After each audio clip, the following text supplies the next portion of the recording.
South Africa throws away roughly 10.2 million tons worth of food every single year, and that translates to 62 billion rands worth of food that ends up in a landfill. If you think about that in terms of what's wasted per person, that's about 1,000 rand that every South African throws away in terms of food that ends up in a landfill. I'm Bernard Naude, and I'm the CEO of Aegis Environmental. So the idea behind the bioconversion process is that we would source food waste from different kinds of businesses, such as hotels or packages or farmers. It is then made inert by heating it up, and that also kills then housefly eggs and maggots that might be in the food waste already.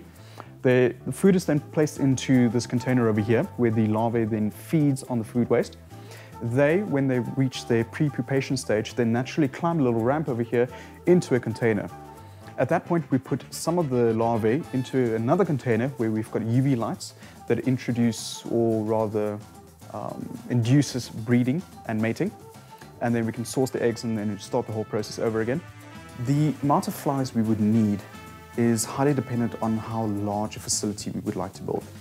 So we would want to work on about 100 tons worth of food waste every day. And working on that sort of capacity, that means that we would need about 100 million flies.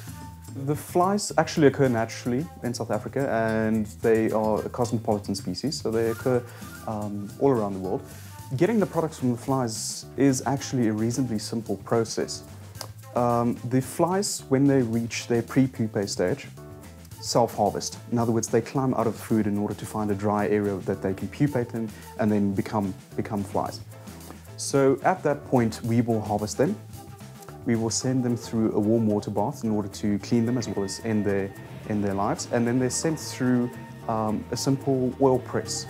The two products that are produced from putting the larvae through the oil press is then the protein, which is a product in itself, and then the oil, which is obviously then converted into biodiesel.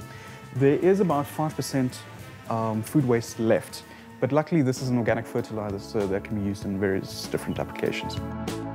So the great thing about the biology of the adult black soldier fly is that they do not feed.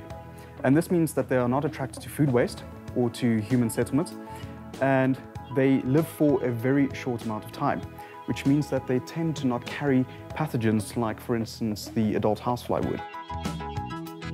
I have a team working with me. Our lead researcher will be Nina Parry.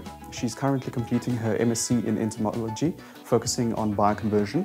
We also have an electrical engineer who will then design some of the equipment that we would need. And we also have an investment company who will help us source more funding as well as with the financial side of the business.